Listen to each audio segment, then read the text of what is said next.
Hi guys! Surprise! We had our first snow this year. It was snowing last night and we have about an inch or about 2 to 3 centimeters of snow. The snow is quite heavy and this is why we need to go and do some garden maintenance. So I'll show you what we do when we get heavy snow. I'll show you also our bamboo that is completely lying down from the snow, and we need to put the bird house with some food. First, I'm gonna shovel my way free into the garden.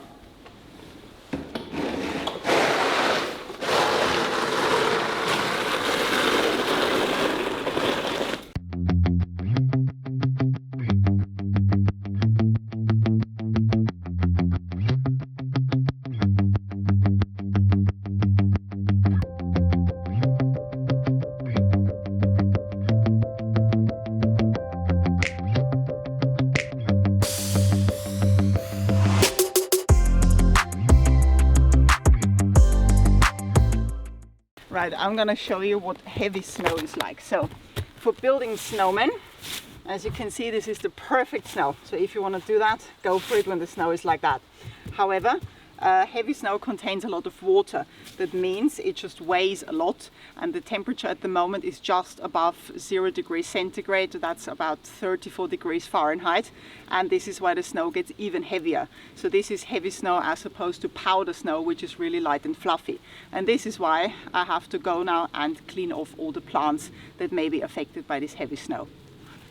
First though, I'll continue shoveling a few pathways.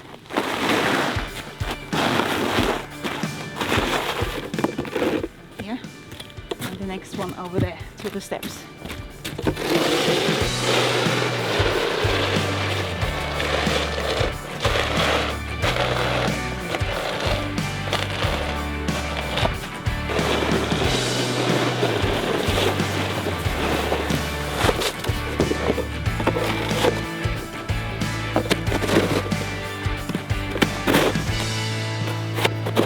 What we do here on the terrace, we usually clean the terrace off from snow because it's a wooden terrace and we don't want it to sit in the wet snow.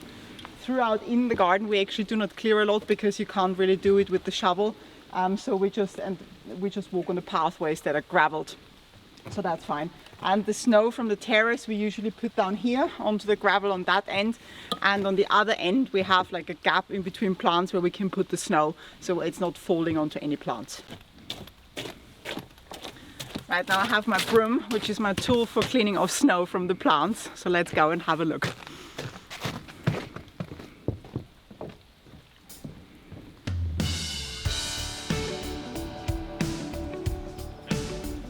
Plants I'm not really bothering with when there's snow are boxwoods, for example, or Japanese hollies. That's because these plants, they're very flexible and also they're evergreen. So you see, you can tap them if you want to clean it off just lightly with a broom, but usually for them it doesn't really matter when there's snow on. Plants I do always clean off is like the one back there. This is a Japanese Andromeda, and Japanese Andromeda, even though they're evergreen, but they're very brittle and they can easily break from a heavy snow load. Like you can see here, you see how much it bends. The plant is normally up here, and this happened in the past. So what I do here very carefully, I just tap it a bit with the broom and you see they start standing up again. And in a day or so they will stand straight again.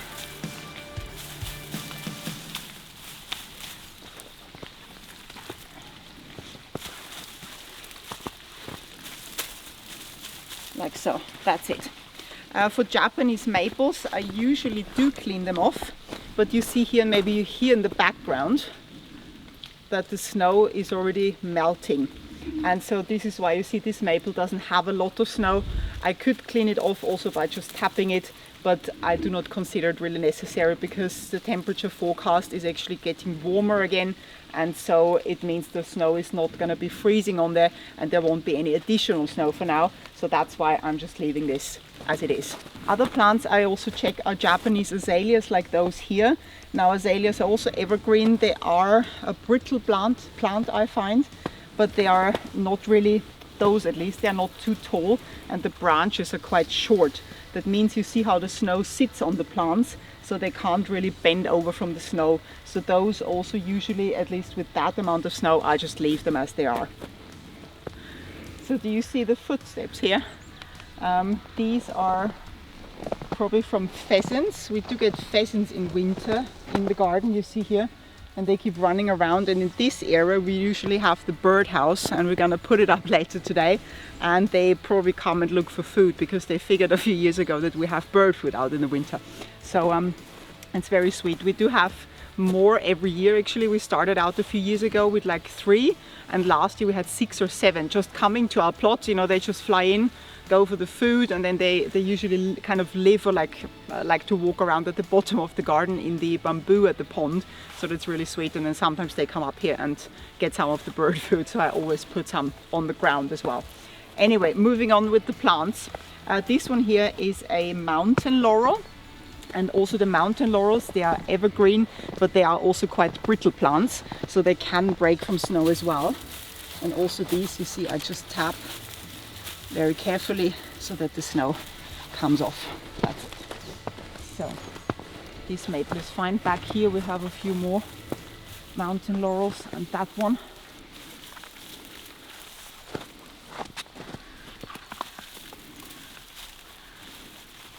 There we go. Okay, and now you can see in the background our bamboo. So maybe let's walk around from the other side and you can see how it looks in the snow.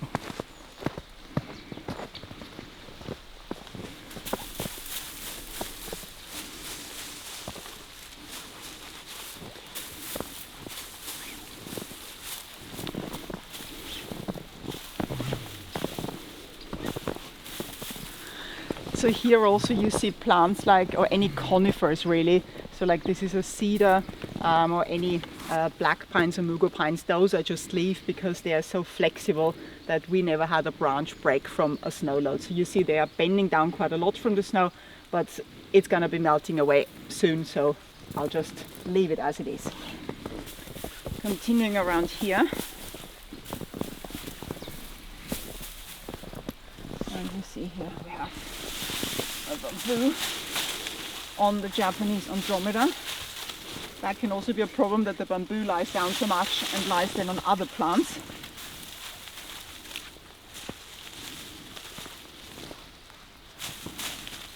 Okay, here we go. And now look at that, guys. As I said in videos in like spring and during the summer, when the snow is heavy, and you see there's not even a lot of snow necessary to lie down the bamboo pretty much all the way to the ground.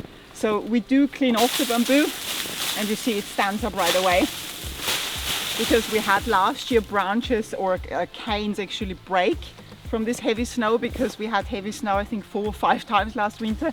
And even though we did clean it off, but the constant lying down and standing up, lying down and standing up was just too much. So we want to avoid that, and this is why we are here cleaning it off again. The bamboo can be tapped a bit more. I may even use the wooden end here because it's so flexible, so it won't break from it.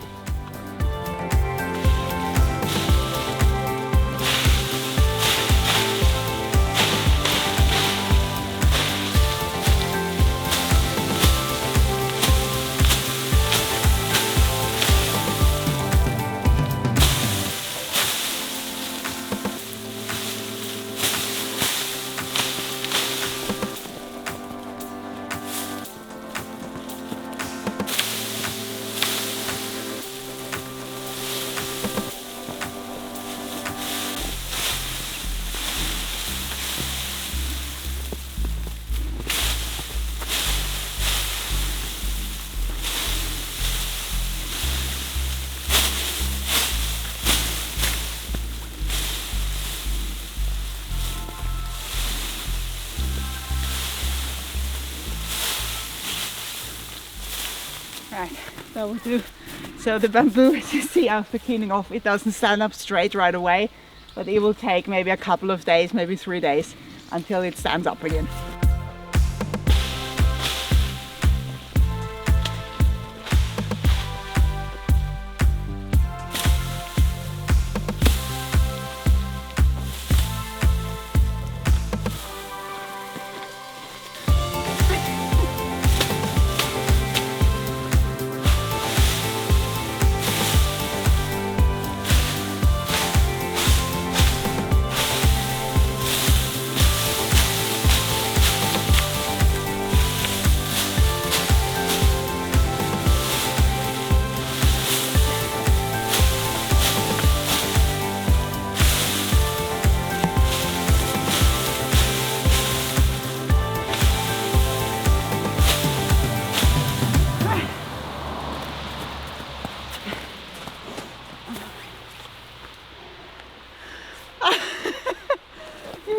I didn't see. I made it. Now this one, I said in one of the videos that this one here is kind of has a squished shape because of the bamboo. Now you see why. So this one I'm going to clean off. That's because this big bamboo always lies on this one in winter. And we don't want it to be any more squished, so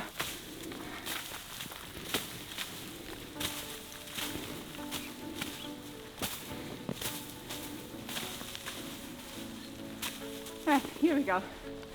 Here, that will do for now.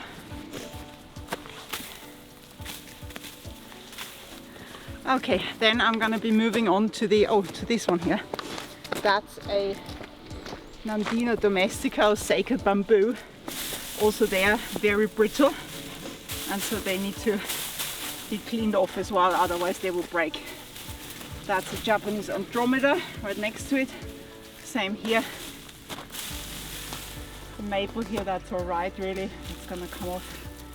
And next I'm checking the Rhododendron. That's another Nandina.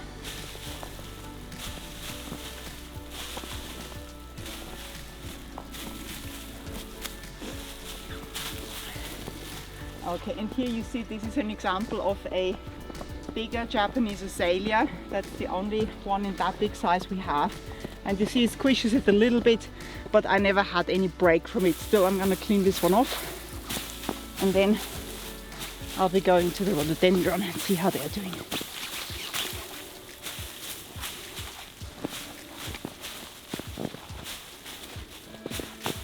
Okay, that's the first rhododendron, and you see also they get squished quite a lot. And they do break if they have too much snow load. So this is why I clean them off as well. Also with rhododendron, if you're doing that clean off, be very careful. So just lightly tap them, because otherwise they may break actually.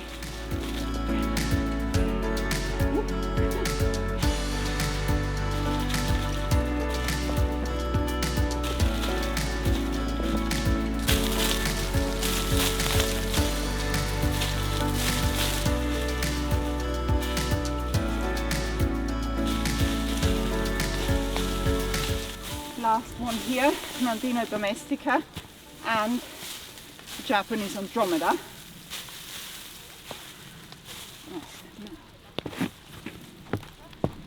Bridge is a bit slippery in winter. So all these you see on this black pine, for example, the branches are bending down.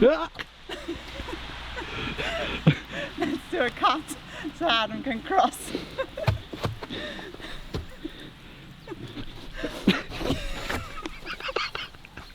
I can't get over the bridge. Alright. Hang on. Need some help crossing the bridge. Grab some Okay, here we go. Always an adventure with us. Okay. So you see the black pine branches, they are bending down as well from the snow, but because they are so flexible, they do not really break, so I'm not bothering with those. Same here for these mugo pines, I just leave them. Next we have some maples here, but with that little snow on there, they are all fine actually. That's gonna melt away very soon. And then, what else do we have? Nothing really here in this area. Ah, there's one more Nandina Domestica here.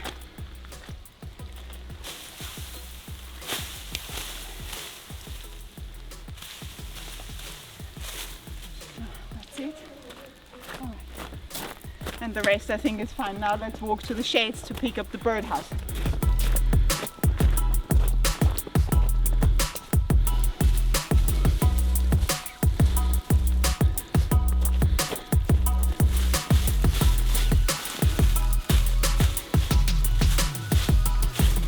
Those are normal hollies.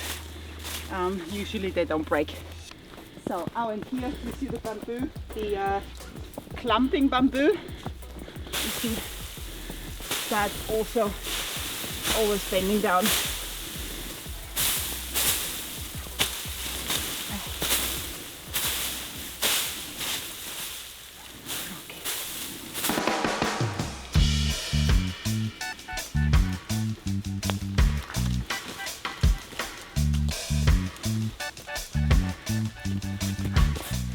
So this is our birdhouse, and we stored it behind the shed because it doesn't fit in the shed. But here we put some food, and it's a really nice natural looking birdhouse. We really like it. It's very stable, even though I saw that this one broke this year, but it's fine. It will still stand up. So now let's carry this to the terrace and fill it with some bird food. I'll take the broom in case I need it again for snow.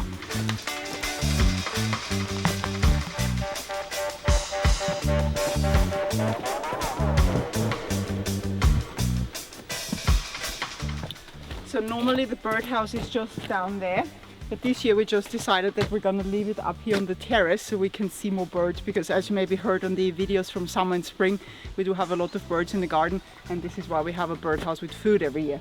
Now, let's see, it's coming off. Doesn't really matter. Now let's grab the bird food and fill it in. So what we use for bird food is sunflower seeds with the scale on, is it scale? And because the birds, they do not eat anything else other than those. We tested different bird foods over the years, and the only one they really like is this one here. And we buy those in like 5 kilo bags because they eat quite a lot.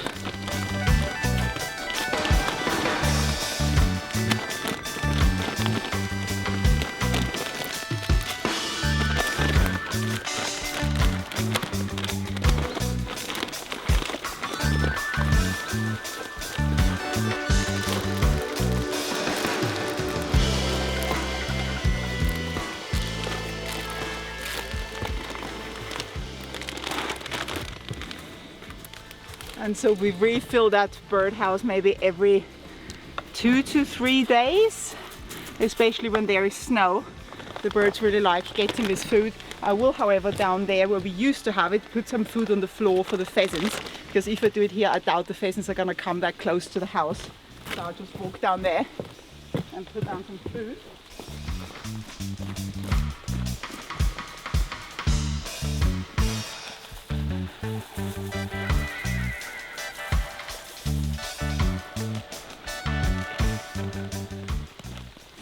We will try to get some pheasants on camera if we can manage soon. Then we'll put it in the video as well. I will be finishing off the terrace now to get the snow off, and that's all for this video. Thanks so much for watching, guys. See you next time. Bye.